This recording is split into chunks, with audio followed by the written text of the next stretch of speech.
After a crash, my friend promised help but flew to Miami, leaving me without meds. "Don't be dramatic," she said. I stayed silent. A month later, she begged, "I'm sorry." But I'd started over. Her betrayal woke me. Now I'm strong, and she's sinking. In regret, my revenge is her emptiness, and I'm smarter. So picture this. You're cruising down I-95 in your beat-up Honda Civic, jamming to some Taylor Swift, thinking life's pretty decent for a Tuesday morning. Then bam! Some dude in a lifted Ford F-150 decides red lights are just suggestions and slams into your passenger side going 40. Yeah, that was me 3 months ago, and honestly, that crash changed everything about who I thought my friends were. The whole thing was wild, no cap.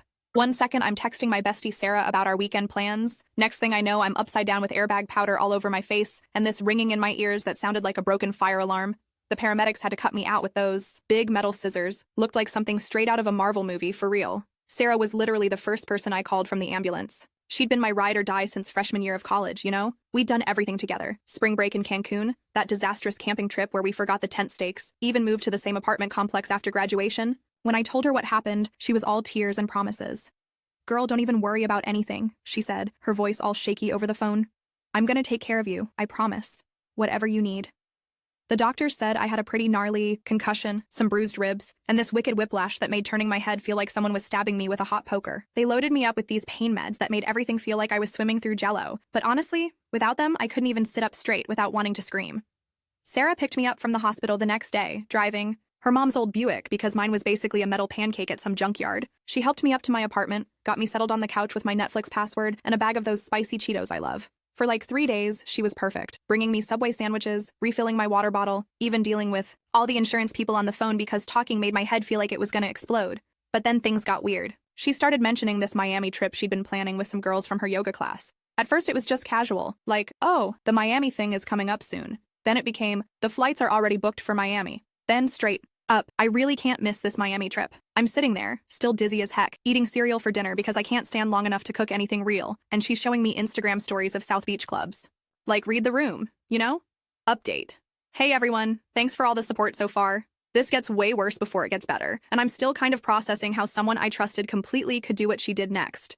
Should I have seen the red flags earlier, or was I just being naive about what real friendship looks like?" The breaking point came on a Thursday. I was supposed to get my prescription refilled, but my doctor's office is 20 minutes away and I still couldn't drive. The room would spin every time I moved too fast, and honestly, I was scared of getting behind the wheel and hurting someone else. Sarah knew this. We'd talked about it multiple times, so I called her around noon, feeling all apologetic about asking for help again. "Hey, I hate to bug you, but could you maybe drive me to get my meds refilled? I'm down to 3 pills, and I'm supposed to take them twice a day." There was this pause. Not a good pause. One of those pauses that makes your stomach drop. "Actually, I'm at the airport," she said, and I could hear announcements in the background. "My flight to Miami leaves in 2 hours." I literally sat there with my mouth open like a fish. "Wait, what? I thought that wasn't until next week?" I moved it up. Ashley found cheaper flights for today. Ashley was one of the yoga girls, blonde, fake tan, the type who posts gym selfies with captions about grinding and manifesting. "But Sarah, I need my medication. You promised you'd help me with this stuff. And here's where it gets really messed up." She actually sighed. I was being unreasonable. "Look, don't be so dramatic. Can't you just Uber there? Or ask your neighbor? Or whatever?" Dramatic. She called me dramatic for needing pain medication after getting literally crushed by a truck. "Sarah, Uber's gonna cost me $60 round trip, and I'm already broke from missing work. Plus, I can barely walk to my mailbox without getting dizzy." "Well, I don't know what to tell you. I already paid for this trip, and Ashley's counting on me." Then she hit me with the kicker. "Besides, you've been milking this whole crash thing for 2 weeks now. Maybe it's time to start doing stuff for yourself again. Milking it. I chose to get my car turned into scrap metal. I was faking the headaches that made me throw up every morning." I hung up without saying goodbye. Sat there on my couch in my pajamas at 2 p.m., holding my phone and just feeling so incredibly alone. The worst part wasn't even that she bailed. It was how she made me feel guilty for asking for help in the first place. I ended up calling my mom, who drove 3 hours from her place to take me to the pharmacy and grocery store. She stayed the weekend, making me actual meals, and not once complaining about helping me shower because lifting my arms over my head still made me want to pass out. That's when I realized what real care actually looks like. While Sarah was posting stories of her and Ashley doing shots at some rooftop bar, I was having this major revelation about how one-sided our friendship had always been. When had I ever called her for a favor that she didn't make me feel bad about? When had she ever put my needs before her own Instagram content? Update.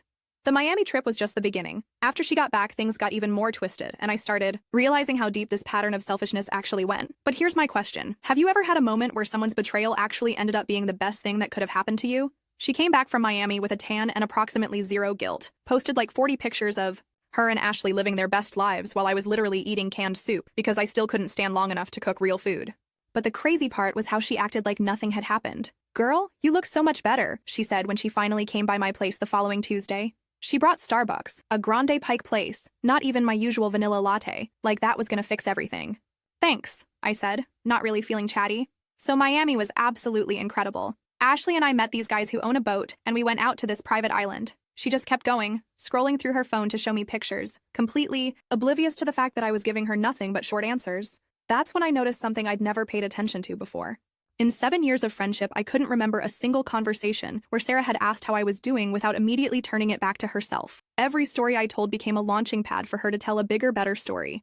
Every problem I had was either no big deal or something she'd handled way better when it happened to her. I started testing it. "My head's still pretty messed up from the accident," I'd say. "Oh, totally. I had a concussion in high school from cheerleading and I was fine in like 3 days. You're probably just overthinking it." Or, "The insurance company is being a real pain about covering my physical therapy." Insurance companies are the worst. When I got food poisoning from that sushi place, they wouldn't cover my stomach medicine. But I just powered through it. Everything was a competition I didn't know I was in, and somehow I was always losing.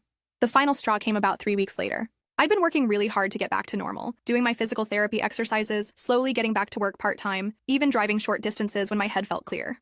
I was actually proud of my progress and wanted to share some good news for once. "Hey, guess what? I called Sarah on my lunch break. I finally got cleared to work full-time again, and my doctor says my concussion symptoms should be completely gone in another month." "That's great," she said, but I could tell she wasn't really listening. "Hey, so I need to ask you something. Ashley's having this housewarming party next weekend, and she said I could invite whoever. You should totally come." I should mention that Ashley had never liked me. She was one of those girls who saw other women as competition, especially if they were close to her friends. But I was feeling optimistic about maybe expanding my social circle, so I said, "Sure, perfect. Oh, but just so you know, it's gonna be pretty fancy, like cocktail dress, heels, the whole thing. Ashley's really going all out. Here's the thing.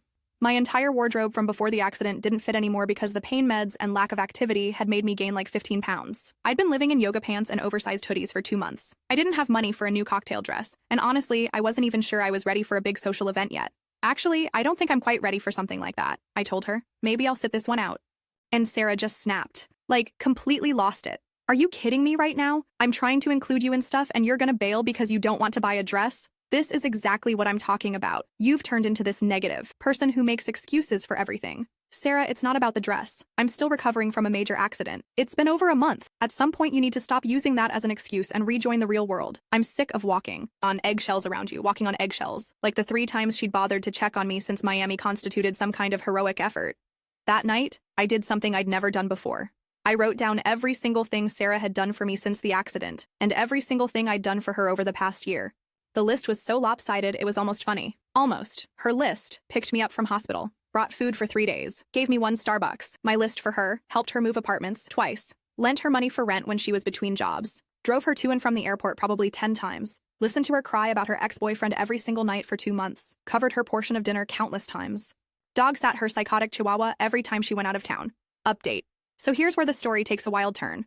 I decided to go completely silent and focus on rebuilding my life without her. But Sarah didn't handle being ignored very well. And what happened next showed me exactly who she really was underneath all those fake promises. The question is, when someone shows you their true colors, do you give them a chance to paint over them, or do you burn the whole canvas? I went full ghost mode, stopped responding to her texts, didn't answer her calls, unfollowed her on all social media. For the first time in 7 years, I had complete silence from Sarah, and honestly, it was amazing. Without her constant drama sucking up all my energy, I started focusing on actually getting better. I found this physical therapist who specialized in car accident recovery, and she was incredible. She taught me exercises that actually helped instead of just telling me to power through it, like Sarah always said. I started eating better because I wasn't stress eating over whatever crisis Sarah was having that week. Most importantly, I started making real friends. There was this girl Emma in my PT sessions who'd been in a motorcycle accident. We bonded over our shared hatred of people who said things like, "Everything happens for a reason," and "At least you're alive." Emma actually listened when I talked, asked follow-up questions, remembered details from previous conversations. Revolutionary stuff, apparently. I also reconnected with some college friends I'd lost touch with because Sarah had always made snide comments about them. Turns out, they'd been waiting for me to come back around. "We missed you," my friend Kate said when I called her. "But we knew you needed to figure out the Sarah situation on your own." Apparently, everyone could see what I couldn't. For 6 weeks, my life was peaceful. I was sleeping better, my headaches were almost gone, and I was genuinely excited about stuff again. I'd forgotten what it felt like to have conversations that weren't all about managing someone else's emotions. Then Sarah started getting desperate. It started with texts. Hey, are you okay? Haven't heard from you in a while. Then, did I do something wrong? You're freaking me out. Then, seriously, what's going on? This isn't like you. When I didn't respond to any of those, she escalated. She showed up at my apartment complex, buzzing my intercom at like 10 p.m. on a Tuesday. I watched her from my window, standing there in her yoga pants and Ugg boots, checking her phone over and over. She stayed for almost an hour. She started reaching out to mutual friends, asking if they'd heard from me. She even called my mom, pretending to be worried about my mental state after the accident. My mom, bless her, just said I seemed fine when she talked to me, and maybe Sarah should give me some space. The breaking point for Sarah came when she realized I wasn't coming to her birthday party. She'd posted about it on Instagram, some rooftop bar thing with Ashley and the yoga crew, and I think it hit her that for the first time in 7 years, I wouldn't be there taking pictures of her and making sure she had a good time. That's when she wrote the letter. She slipped it under my door on a Sunday morning, 3 pages of handwritten drama on stationery that probably cost more than my monthly coffee budget. I'm not going to quote the whole thing because, honestly, most of it was manipulative garbage, but the gist was she was devastated that I was abandoning our friendship over a misunderstanding. She'd been going through a lot during the Miami situation and didn't handle it well. She never meant to hurt me and couldn't understand why I was throwing away 7 years over one mistake. She missed me so much and just wanted her best friend back. The letter was pure Sarah. Lots of feelings, zero accountability. She was sorry I got hurt, but not sorry for hurting me. She missed me, but only because she'd realized how much I'd been doing for her. She wanted to fix things, but only on her terms. I almost threw it away, but something made me keep it. Maybe because I knew this wasn't over. She was right about that part. 2 weeks later, Emma invited me to her cousin's wedding as her +1. It was this gorgeous outdoor ceremony in the mountains, and I wore this blue dress I'd bought for myself. First new clothes I'd gotten since the accident. I felt pretty for the first time in months. I posted one picture on Instagram. Just me smiling at the reception, looking actually happy. The caption was something simple like, "Beautiful day for a celebration." Sarah commented within minutes. "Wow, you look amazing. So glad you're feeling better. We need to catch up soon." Like nothing had happened. Like she hadn't abandoned me when I needed her most, then spent 2 months trying to make me feel guilty for finally standing up for myself. I deleted the comment and blocked her. That's when Sarah really lost it. She created a fake Instagram account and started commenting on my stuff from there. She got Ashley to message me, asking why I was being so mean to Sarah. She even tried to turn some of our mutual friends against me, telling them I'd changed since the accident and become really cold and selfish. Most people saw right through it, but a few bought her version. That was fine. Anyone who would believe I was the problem in that situation wasn't someone I needed. In my life, anyway. The final confrontation happened at Target, of all places. I was buying groceries, minding my own business in the cereal aisle, when I heard that familiar voice behind me. "We need to talk." I turned around, and Sarah looked terrible. Like she'd obviously been crying, her hair was a mess, and she was wearing this ratty hoodie I'd never seen before. For a second, I almost felt bad for her. "There's nothing to talk about," I said, putting a box of Cheerios in my cart. "You can't just cut me out of your life like this." I said I was sorry. "No, you said you were sorry I got hurt. That's different." She followed me down the aisle, getting more agitated. "I made one mistake. One. And you're willing to throw away our entire friendship?" "Sarah, you didn't make one mistake. You showed me who you really are. The Miami thing was just the final proof." "That's not fair. I was going through stuff too. And there it was. Even in her apology, it was still all about her." "What stuff, Sarah? What were you going through that was worse than getting hit by a truck?" She couldn't answer that. She just stood there, opening and closing her mouth like a fish. "I'm done," I said. "I'm done being your emotional support system. I'm done making your problems my problems. I'm done pretending that 7 years of one-sided friendship means I owe you anything." I walked away, leaving her standing there in the cereal aisle. And you know what? It felt incredible. That was 3 months ago. Sarah tried a few more times to reach out, through other people, through work contacts, even through my apartment manager once, but I held firm. No response, no engagement, nothing. And my life? It's honestly never been better. I've got real friends now, people who show up when they say they will and don't make me feel guilty for having needs. Emma and I have become super close, and she introduced me to her whole crew, artists and writers, and interesting people who have actual conversations about real stuff. Kate and I are planning a trip to Portland next month, something I never could have done with Sarah because she would have found a way to make it all about her. I got promoted at work because I'm not constantly distracted by Sarah's latest crisis. I've been dating this guy who's kind and funny and thinks my scar from the accident makes me look tough. I'm taking a pottery class, learning Spanish, reading books that aren't just whatever was trending on Sarah's book talk. Last week, I heard through the grapevine that Sarah and Ashley had some falling out over a guy. Apparently, Ashley was talking to some dude Sarah liked, and when Sarah confronted her about it, Ashley told her she was being too dramatic and needed to stop making everything about herself. The irony was delicious. I also heard that Sarah's been reaching out to other old friends, trying to rebuild her social circle after realizing that most of her relationships were just as shallow as ours had been. Turns out, when you only invest in people who give you attention and validation, you end up pretty lonely when they figure out the game. I don't feel bad for her. I probably should, but I don't. She made her choices, just like I made mine. The accident was horrible, and I wouldn't wish that experience on anyone. But Sarah's betrayal was actually a gift. It showed me what I'd been accepting as friendship for 7 years, and it forced me to demand better for myself. Sometimes the worst thing that happens to you leads to the best thing that happens to you. Sometimes losing a friend means finding yourself. I'm not the same person who got hit by that truck 6 months ago. I'm stronger, smarter, and way more selective about who gets access to my time and energy. I know what real support looks like now, and I know what it feels like to have people in my life who actually care about my well-being. Sarah taught me a lot, just not what she intended to. She taught me that loyalty has to go both ways. She taught me that someone can say they love you while treating you terribly. She taught me that sometimes the people closest to you are the ones who hurt you most because they know you'll forgive them. But mostly, she taught me that I deserve better. And now, I have it.